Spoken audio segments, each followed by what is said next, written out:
kurumjari. Ayes to begin discussion now among tabri singu taram nukchari ngasi thamjari ba topic asi to bring a peaceful atmosphere in society. That means how to bring a peaceful atmosphere in the society. Tasengna koi ngasigi sarang naraba amaga yenjinnaba amaga nungsinadaba yimdangnaba sing natragasu aigi imung manungda kaida masigi lairiba aikoigi hojiki tonganba sangsaramada samajamada lakliba si akoi kamain tawdana yamna santi oiba mongda lakadagi haibadu gi matangda khanane nanabagi damaktani ngasigi asigumlaba khanane nabasida akoina yamna nungaijabamna aikoigi Singapore dagi miyoy amasu aikoigi laktana yauri aisho idana highlight tawjarke mayamna introduce tawjarke han boina aigi yet itang tangwada phambiri basi Dr. Dhanabir Laishram, social scientist, Ozabu Taram Nokchiri. Thank you, please. Yes, next is Mr. Dina Anukampana Das, is from Singapore and is also a personality development trainer. Most welcome in this episode. And Mathangila Virusina Ekoigi Prabhuji Harisumam Kangna Biba Ajit Das, devotee Prabhuji Busita Ramna Ukari. First of all, I would like to ask a question relating this topic to the Dina, Mr. Dina, that how can I make myself peaceful? Yes, that is the best place to start for making the whole world peaceful. And I believe that if you read the Bhagavad Gita, it says that introspection is a very good habit to develop. And when we look in ourselves and try to understand who am I and what am I, what makes me tick, or something more gross, what makes me angry, how do I become angry, how do I control it? There's a lot of information in the Bhagavad Gita and other Vedic literatures about the nature of the mind, what it is. Modern science does not know about it, what the mind is, you know. So based on that, we have had experience of teaching people how to observe their mind. If you start to try and observe your mind, then the day will come when you might be able to start controlling it, you know. So if you can then make yourself more peaceful that way by being more realized, then you can understand how other people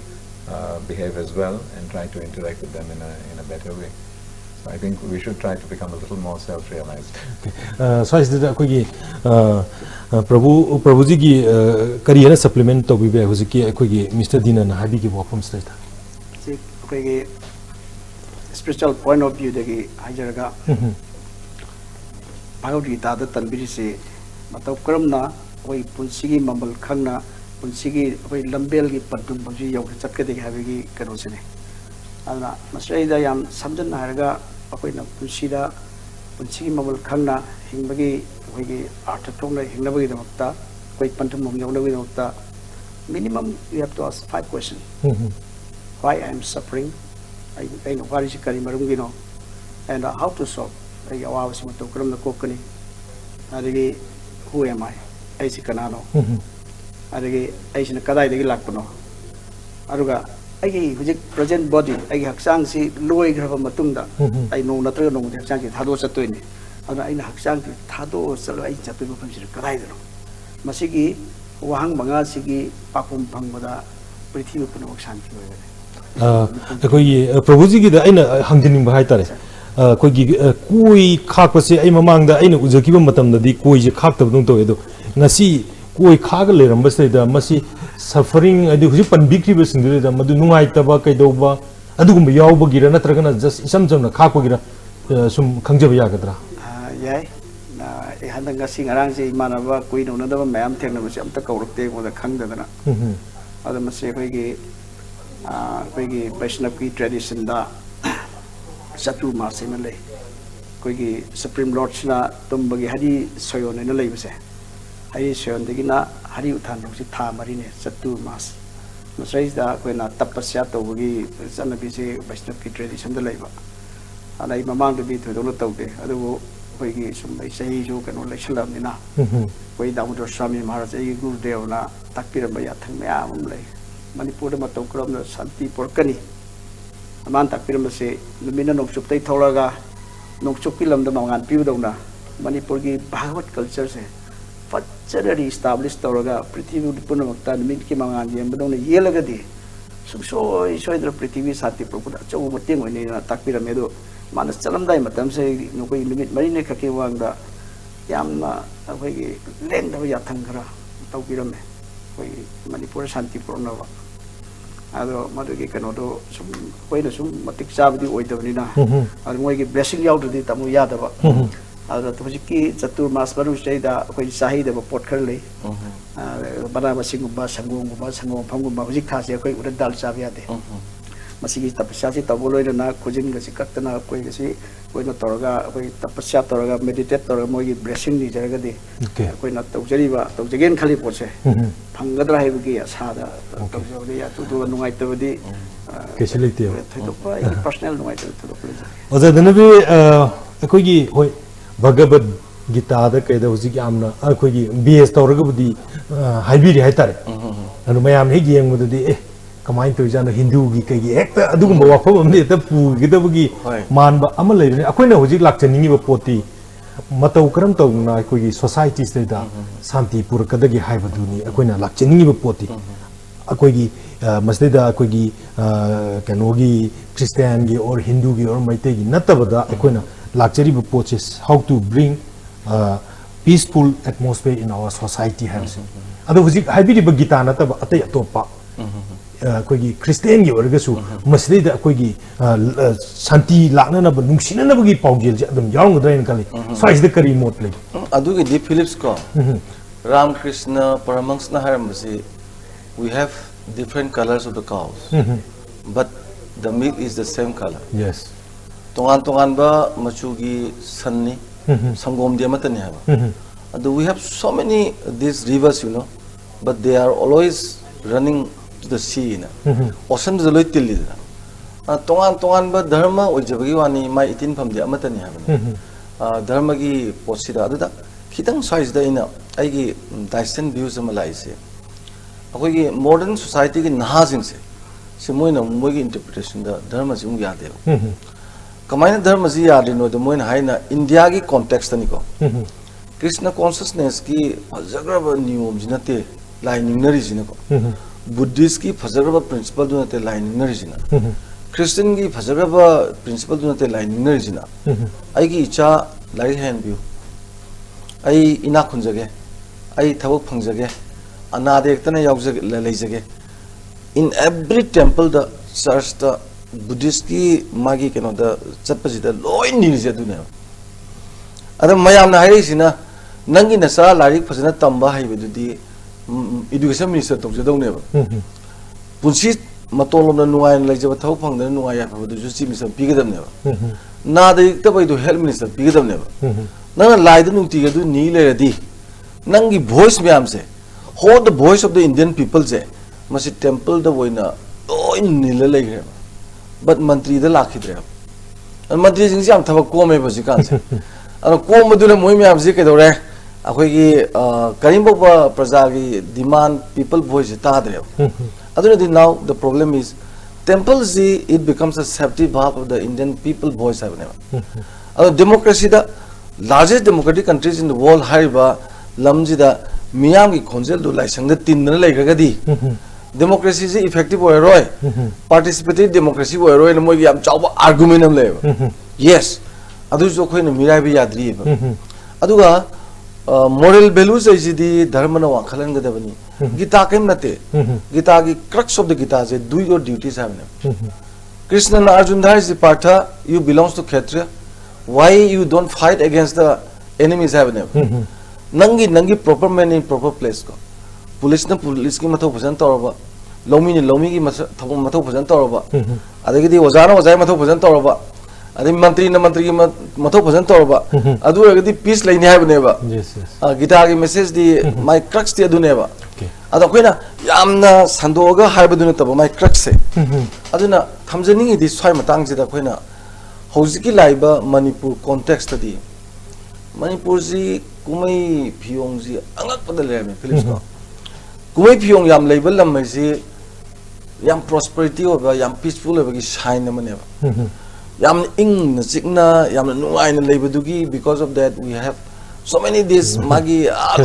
festival me am lebeneva Okay. awabalam the festival level ko festival nuai le neba adu ngasi santi gi wafam makoina nei nabo reji kai no da ngasi de koina kumai yam le ga ju sawre dana adugi magi cause ama le neba effect to the ne koina ngang na ko Yes, yes, yes. adu matang du yor pad di santi ju makhalani le negative peace positive peace ko positive peace hai je mi loina bakse nuai phana hingba pami development meaningful development leba pami ko ada mi duna magi nuai phaba social justice adagi social security phangaba economically politically socially magi justice maintain to biraba adu di masana peace le ni dana sigi peace si thamdragadi miyamna waru ri leite aduna haibneba agda mani aitiena ko manipur context da ina sai negative haizari di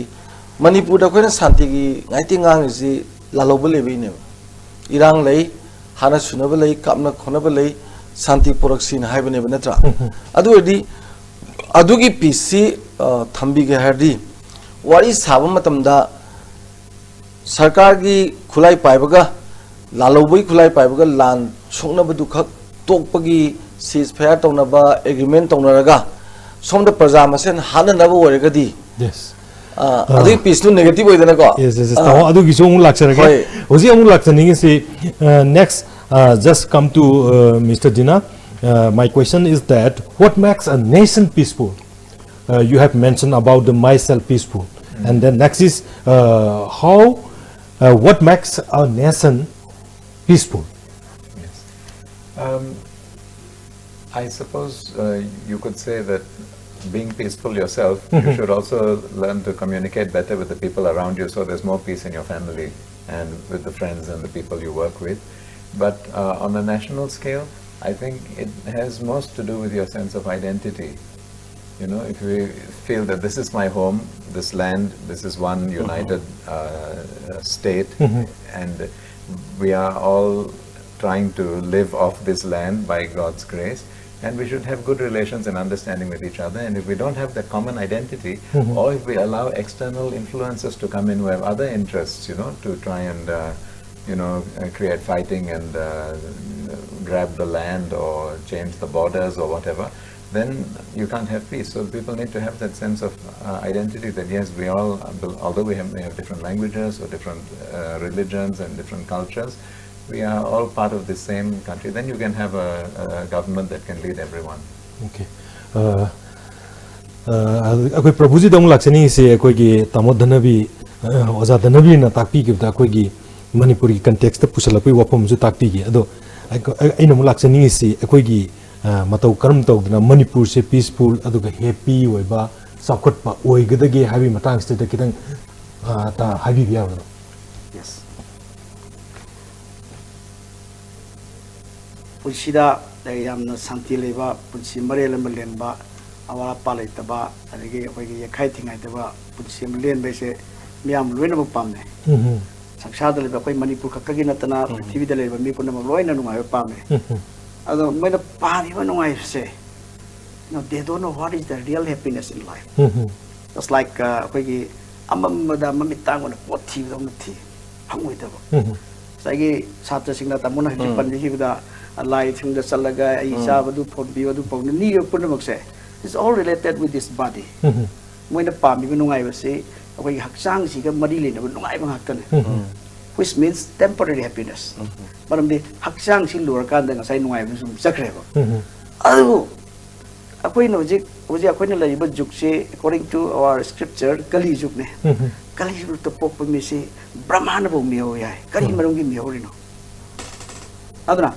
Sagi असेंबा नुंगाइबा fungi Hardi Sai material happiness कुंबा temporary happiness सिदा अरे मद मत मांगलगा अखोइ पुंसी बसी मांगन बसे याम this is not a wise man decision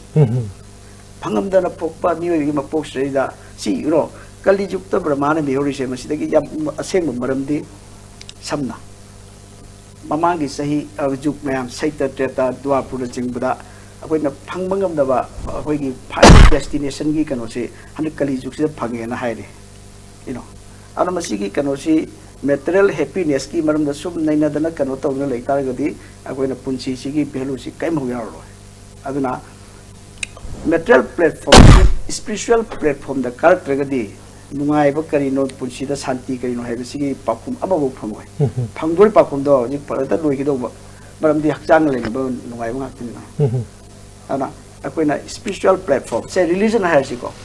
religion gi masum naina kona basina masi conclusion ambu ponga mo hisi matam da maram di tamo religion gi di tamo division nai chum ada ai gi dharma ne pali mai dharma ne pali ai gi magi no sagi self kano se kano isa gi ai ni hai gi kano sina sum put put di akoi da dunga punsida nungai ba phangna bilambe loi de aduna eating mating sleeping defending ha masi gi kano si tawra ga se put ko na akoi na mioi gi mapu phanga why you want live like a dog hui dong na ke dong lei pa mi no maram di eating sleeping mating defending hui su sai ai su sai ha moi su tum mi ko su topi moi su ma sa ma su lei su sa su lei moi su yek na ba ga ma khujin ni khak de maya ni khak de ko ga na khane ha ta mo ado moi na tau puti ma khoi loi tau ri ade khoi na tau su moi loi tau so what is the difference you know you have to find out the difference aduna pakhum di hui na who am I si khan mangam de ba hui na ai ma tau karam na awa si nan to kune si khan mangam de ba adubu isona khoi da khan mangam ba brain si pibiri ba pibiri ba bioi ba khoi da pibiri ba sum ba shakti akoi ki kripa si akoi na mapham cha na si na da na sai gi hui gi punsi de leitar ga di so we are not better than dogs and cats sini khoi propat ki message hai aduna material platform da sai gi material pleasure me am dugi akoi gi kano matam mai matung ina dana nungai ba punsi phajaba kar phajaba kano ga yum chi kano taw lai tar ga di are ma punsi se akoi di nang horoi no one can escape from the laws of nature janma mritu jara vyadi hai koi shastra da pokpa siba ahloi ba laina laitum masdi kanam tana to peroi in other words no one is independent in this material world ning khatam da ba sangsa material sangsar samaj da koi na kamai ra seng manuk nungai bu phundoi no in other words we have to upgrade ourselves to the spiritual platform how matu kram na by understanding no I am not this body ai se hakjang sinate chi matang da di sim yam pak sang re ado hakjang sinate hakjang si mapu se ko da mai na ai gi khut ai gi khom ai gi kok ai gi anok ha ai gi hakjang si kanam hai de ba ai hakjang tamo hai na de ko ado hakjang si mapu ai ai bom ne ai si kana no si khang mo se masi this is the first step to the spiritual platform ado masi khang matung da di what is the nature of no de se kano ai gi thos ke what is my duty ha masi ki pakhum je hang bor kan yes we can discuss very peacefully aduna sangsar de lai ba jagat sangsar de lai ba punama koi si khana ri ba chainari ba ai gi ni mi gi ni ma gi ni tawne punama se masi is all because of ignorance ignorance da koi gyan yaw do mi du ga ai ga sum kano taw ta re ai na hui na khong kana ai na khong jan gum ne aduna masi koi na punama si yam na prem gi nuksi ba gi lambel na ta di santi la na ta mul lambel laite nong mai na santi por pa yaroi nong i pai mayam do loi khang hak ta ne ana santi porok na ba santi lak lei ba sangsar ma lei na ba di koi gi nuksi ba se thamoi da gi nuksi ba sina koi gi chin da gi nataba kadai da gi som da piece har ga tung de AK47 park ke gan do yes yam chumu wa phum ne ji takpi je azadana be ai num lak chaningi si koi gi huzik lei ri ba koi gi khena ba manada ba mayam sing si koi se lan tawraga natragana akoi masen hanaraga natragana terrorism sina masigi resolve tawna bagi lambi ne law ya ba size da kari hena thambibe adui matang da budi magi tonga philosophy lai ko aidi after war there should be permanent peace absolutely German gi Hitler nang santi lerbra nang yes now German is very much peaceful hai how in Haikanda there is not a single Jews in Germany ai loi hatokre hoi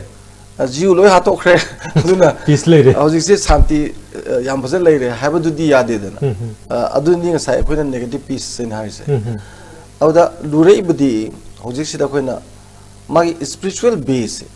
sidi is very important ko that is also part of national character. Even spiritual base, that is also source of all the law.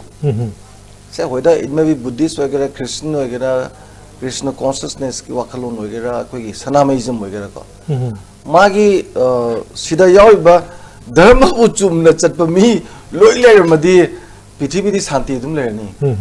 Maramdi dharma dugi mai tattadu aidi mai manung hanjana khangma mi sing dadi punamak si loina ba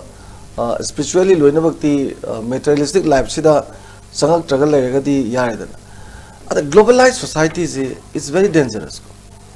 Akwai yangadabadi akwai spiritual or ideal oisira tongan ba mai ideal oisira globalized society ki framework sida yam namasi chana de ni yengum changi global context ta life pochidadi dharma gi luchingba loina baksi magi dharma du sandona ba honna badan ne chawr ba plasmalize aduna kenona khoi gi phakuyama gi the end of history hariba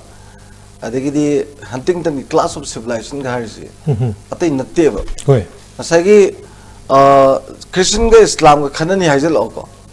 adegi di Hindu gi dharma siga my indigenous religion khanani haroko adu di religion jina su santi dum lehendre chumdrene aduna sigum bagi context sida scientific religion scientific Swami Vivekananda kare me Swami Vivekananda what is religion to upliftment the downtrodden people's heaven. According to Swami Vivekananda, religion means to uplift the downtrodden peoples. Adi am scientific idra adu waragadi aina chief minister hoina aina minister hoina aina bureaucrats hoina aigi dharma se manahudraba sothorba miyam jibu pukhatpane na khalagadi that is part of peace. Yes. Sumdrana. Yes. Akwina santi leita bai se khenabagi neba. Yes, khenabadu kamaina warubneba nangna car thorga sangraba kilometer nimpu du satpa kanda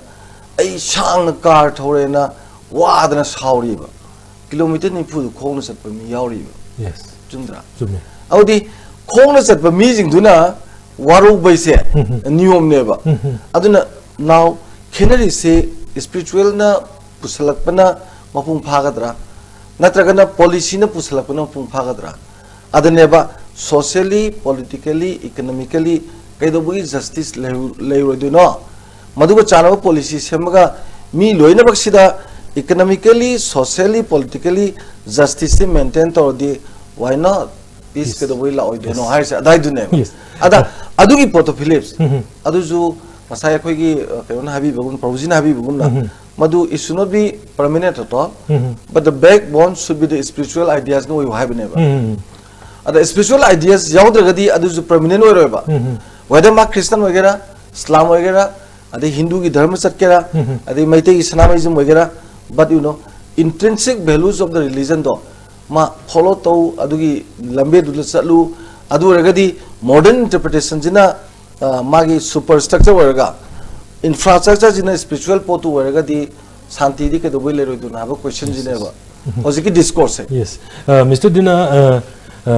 is war or killing or terrorism the best way to resolve our differences? That means among us. There are so many differences. Due to these differences, there is no pieces in maximum, in large, like that. So, is war or killing or terrorism the best way to resolve our differences? Actually, when one country declares war on another, or one group attacks another, you're just destroying their property, destroying their buildings, destroying their livelihood, and it's creating so much of hurt and hatred. It definitely is not the right way to go about trying to solve any problem. It doesn't really solve anything at all. There is an organization which our spiritual master Dr. T.D. Singh was a founder member, the United Religions Initiative, and they tried to promote the culture of peace as opposed to the culture of war, meaning war should never be an option. We can have dialogue, we can have a mediator if we can't talk to each other and so on. And in a more how you say, relevant way for individuals, because these are things that maybe government policies are based on, but on an individual basis, we teach even young children conflict resolution, how they can actually address the problems they have with the people around them. Because we find that emotional maturity is not being taught to us in schools. You know, we may have high IQ, but EQ, and when I teach the subject of conflict resolution, it's like this. So the stuff that we teach is so basic that when you go through it while you're calm, it looks like common sense. But when you're very angry and upset, we don't think with such clarity. And then we start hurting each other and we start reacting in a very childish way. So the root of it, I believe, is understanding about relationships. Because in Sri Chaitanya Mahaprabhu's analysis of the Gita, he says that the highest knowledge you can get from the Bhagavad Gita is knowledge of your eternal relationship with God. So similarly, the relationships with the people around us are so important. And the essence of our particular model of conflict resolution is you think you have relationships with people, but we never ask the question that is it mutual? Is it mutual or not? Otherwise, you are expecting somebody to reciprocate with you and expecting them to treat you in a certain way. But the answer to that question comes in this way, that you have to ask yourself, if you have some friction with somebody, sit down and think about your relationship and ask yourself, does that person respect me? Does that person care for me? And does that person want to have a relationship with me? Okay. And ask the same three questions to yourself. Do I respect that person? Do I care for him? And do I want the same type of relationship with him? Yes. And if you have a no in any of these, then there's no mutual relationship, then don't waste your time. Yeah. You know, just That's skip true. away from it and let out your pain somewhere else and take care of those people who really have mutual relationships with you. I think it adds a lot of maturity in our life if we have this formula. Prabhuji huziki kanona Mr. Dinana tapi bidureda aikogi isa da su leibagi idi aina mingonda nungsina toba aina mingonda yamna idi nungsina na phajana loina ragadi madugi na su atopuna su amuk toropa sumagi su kara related oira kansida aikogi khenabasi edi mana machani mathakni na khanadabi mongda loina basi relation phajana leibasi masi darkar oibagi kano ama takpi saida prabhugi kitang kari comment to supplement to material point of view de yeng targati masi khenaba lei ai gan magan nuksine ai gan magan nuksine di habegi kano sile adubu once apna spiritual platform the car hadi kan sai gi puna bukto noina ba adu matun mathan mangjere yes kogi kano toro jo apoi amam base mana phane amam jo ko akoina apoi isagi khutpausi ubo ngam dagi mam ga jo sai nimit tarang throka damu du pu do na mathan chachegi and like that likewise apoi material problems in se apoi spiritual understanding kari no haida no se apoi je atma ni samna yam thunai na haijaro da atma ni apoi haurpam je paramatma ne tamo da yaw atma apoi dira prabhu da yaw atma Philips da yaw atma engon da yaw atma gi haurpam chatma ne apoi je apoi gi we isorong kakti masani habigi concept understanding te kuda moina yam live da mo numit che atya da kya thui amma khak thui adu tamo numit ki maming je koi manipur ke am le ngone jati khuding le dui ne ha adu di market numit ai gi ga haya pote amma khatani ana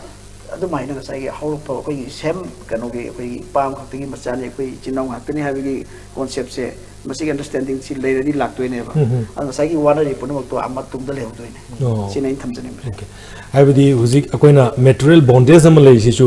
madu da lagadi spiritual gi platform da lagadi madu su akoi free oigani habigi kano masu well material bondage is very powerful maya gi shakti hai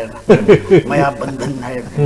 aduna kali yukta di especially in this age of kali chaitanya mahaprabhu na akoi lengak pase akoi gi kano da concept ta akoi understanding da radha ga krishna ga ani punna chaitanya mahaprabhu na avatar to bire ada mana avatar to ri kai noi da kali yukta akoi gi sumba awa na taw me am si gi awa si copy na ne adu copy bisi kamai copy na do da koi sound vibration of no akoi gi lera akoi gi chek akoi Krishna gi incarnation je Hare Krishna Krishna Krishna Hare Hare Hare Ram Ram Ram Hare Hare si masi kwai di maman jamba lem na di or kwai di maman jamba hakchang gi natabani ko atma gi adu kwai di maman jamba kano si mantra hai man nei di puning try di sendok pa free wen ba ai puning da mot ne da mo phatta ba thabak tarise puning sem ba kangu ni apha ba thabak tarise puning mo prakangu da apha ba thabak taw phana ma su mo kai do taw ga mo ado agai puning sem ba kangu da phato taw no mi si pa nang pesa lau su hai da ma kai do taw ro Yes. ana pai maru bi di ai puning si ne ba puning si mo kana na kada kano taw ta ge da control taw ga puning si di lam jam hele ar puning lam ne ai buddhi ji phawam sang hai ai wakal ai buddhi loksing se maram de ma se subtle body ne hachang makhal ani lei gross body ai na hojik puri bakchang mai sing dung set akas le bang na sem ba koi gross body apo bakchang hai sele adu da koi dung u da ba u di u da ga leite ti hai ya da bakchang makhal amu su lei ba subtle body akut bakchang na kai no mind intelligence and ego adu mind se intelligence se control ai buddhi se control to ga ada masih kan si art si spiritual platform da karaga tam makanda masih aseng bai di koi manipur si am kwai di nuai ba lewa mu me masih per kine ya sa si am chang le prithvi da che ku moina koi manaba dina prabhu gi lam sei dai si ai prithvi koi na koi gurmar gi tungi lagai le baksam di khare hel mu den khale o hoji bobda ada mai manak ta chalu ba si ai tha ja ko thani guruk sure ba ado moi mem da level so koi nuai bang di si tha de hotel la le akoi kata akoi gi sumbai atmosphere si climate si phang ya da have to spend minimum $100 akoi gi hotel number rent ta ada akoi sta di lai wa nang ba na kun ba amat ta si tha da khai da Nungai na ai laiba. di nuai ba atmosphere si pi ro ne au na koi no ji wa do si akoi mem ji punjang ra ga nu si ba gi lambel se ma si kamai na pur ka de ha gi ka no si spiritual platform da kar kamai pur ka de ha gi organize to ba ma ya ma thola ga ba ai mana du tau kre mana da tau kre ga gi kano si yam na ko na tunglom da chen bai lam chen sin ta ba mang da se khat pa gi because we are in 21st century now kari manung gi wakhal masa gi lam ge dum ta na du no sini sa uzadan bi ko gi rajniti politics issue masina mara morkan akoi nungsina da basi yam na thoi even akoi gi chilino imungi miyo singok da nungsina da basi politics issue yam na cho factor am na kal maram aduna akoi gi santi laktana na hona base the politics issue amara masai sida khara masi kamai toraga masi thaijil lakpa yagni ka si kitang comment ta biya ado Phillips kano ne akoi intelligence make argument hai na adegi di wisdom brings solution hai koi gi yamna maru oisi asagi politics hai ji kaino haraga di power du to catch the power hai sakti ji pai na bhona bada leijaba upai sino hai na adani hojiki modern rulers me hojik Machiavellian hai ma hai du na pambai di na sina ni sino hoi but you have to catch the power have name by any means by hook or crook adugi mong du dani hat kera tukera ai na sakti pai da ya de na chaina rei ba thang rei ba myam se masina su yam chawba santi thugai bi maram amju oi ha bijin di senge adubu sida lurai bidi ko hojiki politics to paira kanda politics to gi magi wan tho ma leine ba politics to politics mati nate ba aina aigi power ji paina ba trick ama to bagi politics to di nate ba politics to di sino nangi power do to bu miyam da maduna santi leina ba nungai na ba prosperity leina ba welfare leina ba tangdu leita na ba sino ha ba ne ba adugi politics to sinaga da waduda khwaidagi maroina politics ta toji power si paina bona bada moi masen gi marta achoba lamjao mo thopuje sina maram moidana criminal mayam ama politics ta criminal mayam ama sogolakti habi yaro aduna criminalization of politics kharis aidi power du paina bona bada mi hala jarkani bochi etan namna thadana bona bada moi khunjima loi phar thamni moi mo rai thada ni gaije that is against the law against the constitution atra adu tawdabiya de maram di I have to catch the power higher pa dun ne ba shanti gi porama lakta basisu aduna modern gi laiba 21st century gi interpretation di politics masimak se masina ju shanti gi thugai na ba maram ju oe aduna hojik se karamba politics tawgadagi guidelines adu agadi aina pam tawgi mahutta participatory democracy gaina miyamna pam badu nangna thokpa tawro government haibadudi aina aigi mi kharaduna group tuna tawning ba govern tawduni governance hairagadi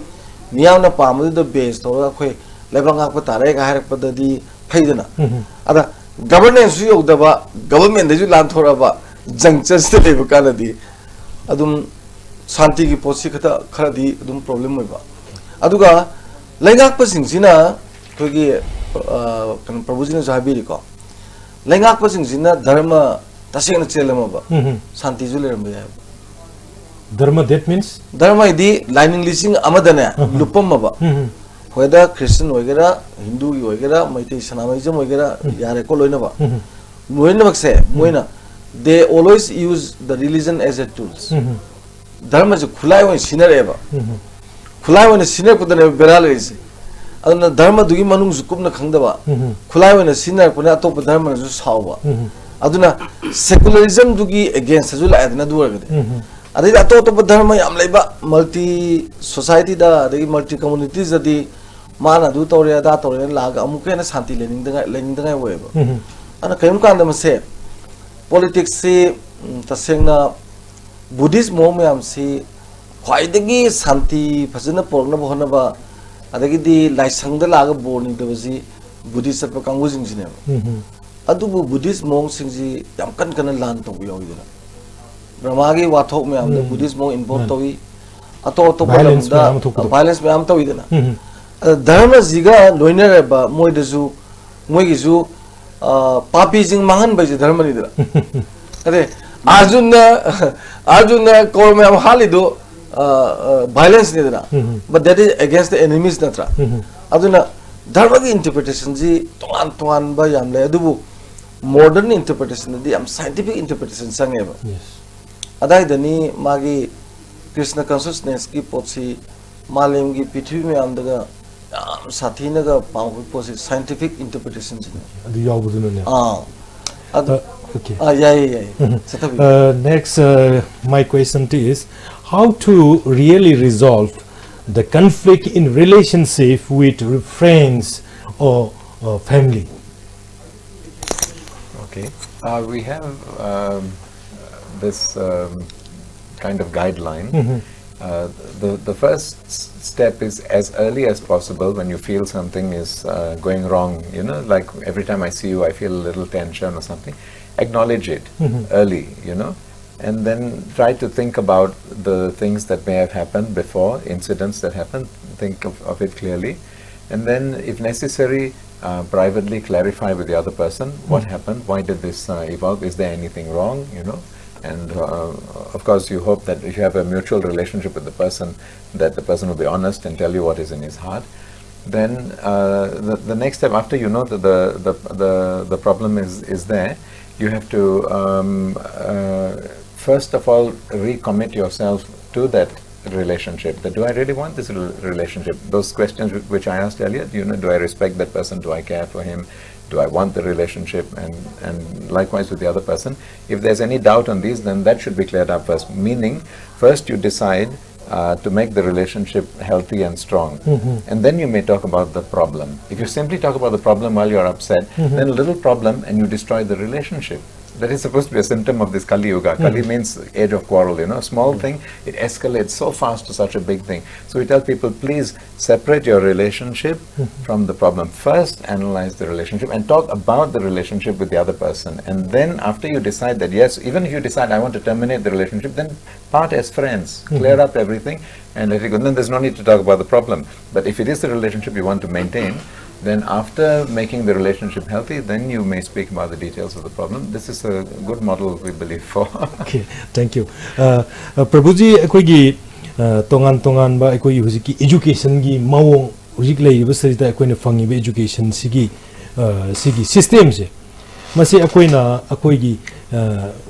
mi gi character sing se develop to buda masi akoi enough way na lobu ya bra swai se da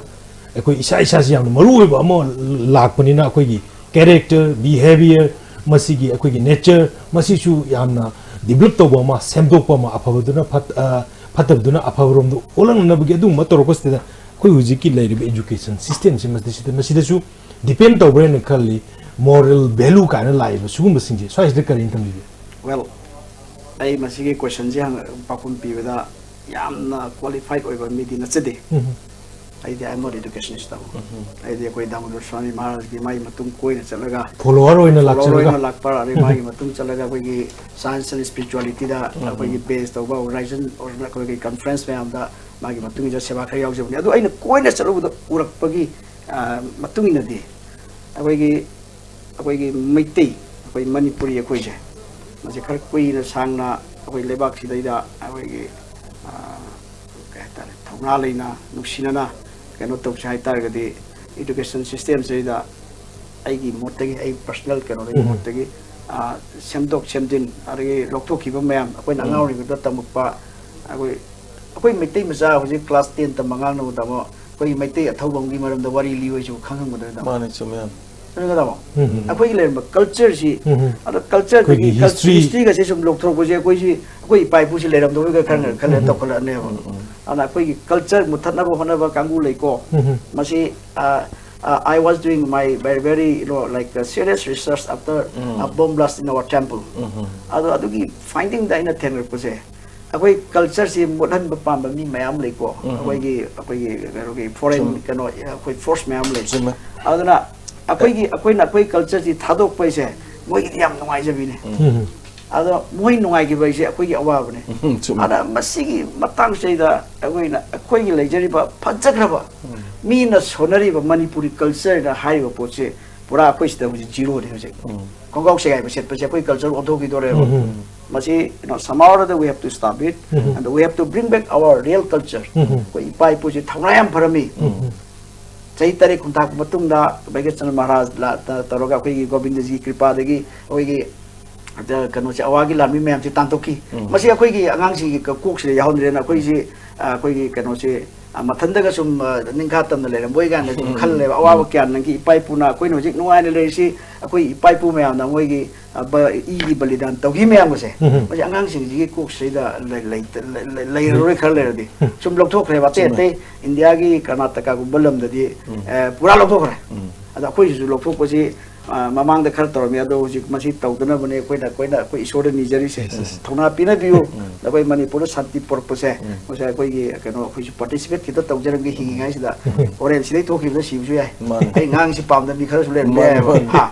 ado ye ozadana bi da masigi ozawadi koi curriculum gi andagi koi gi syllabus ki kai gi sumsi am ko pa yaw bani na swais da oji Prabhuji na takpi bido madugi dre da koi karam makal gi koi identity sing mang da na ba Manipur gi context da maru na la kan da kamai na to go sang ni koi gi education system mase yam luri di national interest ka mu regional interest ka je mukhena ba ai di India gi overall my nation gi pi sina NCERT gi pi sina koi gi nationalism leina ba sense of patriotism leina ba sense of belongingness leina ba ba sense of nationalism sense of patriotism sense of belongingness se India context na India da ne ba mai lam jida mai lam du gi Manipur gi nationalism hoina lakpa Manipur gi koi gi patriotism hoi lakpa Manipur gi sense of belongingness hoi lakpa adu nation building da dim contract ta hoin aduna si gi jida magi nation building jida adigi magi peaceful jida nation ki conflict si leitana bese khoina kaidoga da da yam sathi na secular ba ko yam sathi na freedom pi ba edi magi value sharing ja maru egre ba edi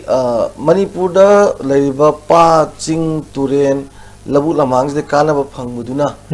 mikha pon da hingam badugi imale pa nusibagi potu leibina ada aina ai wata padra di mizul nusiba aina ai wala ga da mi sauni ngai ji sakhaw yaw da sauni ngai ba nana car sum to ga sakal sum to ga sorry ji yes khena aduna sense of belongingness sense of nationalism value sharing ji lam dugi thabakan sur kan da madugi share tor ko do adu mai tongan bo khalama lakane ba thabak suba mi loina bakse dharma ne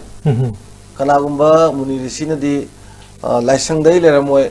lomi gi labu tu dai leram ge gai ne ba dharma je admaina lai je du ni hai ne ba aduna madmai to kan da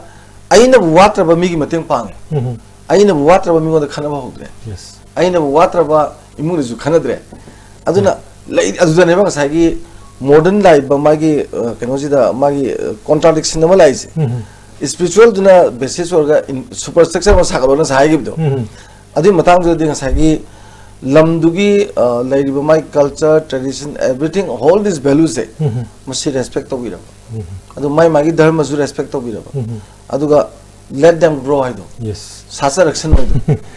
it's a part of peace ki ni Yes, exactly. My last question to Mr. Dina: what is the role of a king or a leader, as per spiritual scriptures, for bringing peace in our society? Well, the king nowadays represented by the government should be chief minister or the Rashtrapati, the president. You know, should think of the welfare of the citizens as his children and take care of them and protect them, and ideally in the Vedic scriptures guide them on the path towards God, so that they should not be born again and suffer in this world again, you know. So it's a very beautiful, the Sanskrit word kshatriya means to protect from hurt. That means to suppress those who are going to be violent and rough, so that the innocent do not suffer unnecessarily, and they should be ready to be brave. But then also they are controlled by the Brahmanas who are obedient to the scriptures. So they will tell the king whether he is right or wrong. And you know, not just it's my personal property, now I can enjoy. Very beautiful. Okay, Prabhuji, ekoi supplement ka tawbira kansa how to bring a peaceful atmosphere in the society state. Just brief point out tawbira ga ekoi discussion ji loisna na bagi tan. Well, project ningthaugi maram da habi ko aina khangjaba kitang ai mayam da share tum jige kali jukta di ningthauda praja gi chakau otkadabni haiba kanum le ado tasengba nungai ba society ba porkari madu ningthaudo spiritualist oibam ta ba sai tamun tapi yeah that's the point ana aseng ba ningthaugi mathaudi aingonda vote pi buduna aigi mami pi dabduna yeknabni hato aduna taba aina ningthoi targadi aigi rajda leiba praja punmak se aigi san haktani moi awana protect tawse. This is my prime duty haina khanba mi khaktana te ko including the birds, insect, animals. nice Sanga jiwa punmak se ai moi si protect tawse. This is my prime duty na khanba gi wakal chenba thamoi yaw bhai tar thamoi se mi akoi praja gi otpagi nataba praja kan bi thamoi yaw ba ningthau amana atraga chief minister amana madugi kano si ai kamai Prime Minister amana prime minister amana masi tauge haina gai na khalak pakan se mada peace kai se chen ba yak ponte pathan dum lakto pathan lakto ne ada peace tan ba se masi kano na tan bane koi praja na gyan ta debagi ningthau na gyan ta debi ta ni gyan ta me ne bam sange. This is Krishna my tana kadong ne ba ha Krishna ne tana kadong ne ba peace na tan ka do ni peace chen ya ponte ta mo mani adubu thamoi sengna kano tawba dumadi darkar oiba ada spiritual platform da ka ba kano ningthau darkar le. Yes, yes, yes. Otherwise forget about peace. Yam nungaijare ngasi asigumno discussion awas de ko gi Prabhu Ajay Das adugo loine no Ajay Dhanabil Ashram amadi ko gi Mr. Dina lengbi raktana ngasi asigumno ba discussion awas de yam pung fana sarugi abivida mutta thagat pa nungai punuk seri. Once again I thank you Mr. Dina Anu Kampana Das. He is from Singapore and also he is personality develop trainer. Thank you once again. Loina na akoi mieng ta bidiba khudimak amadi ngasi guest amukana thagat chabaga loina na amukana khurumjari.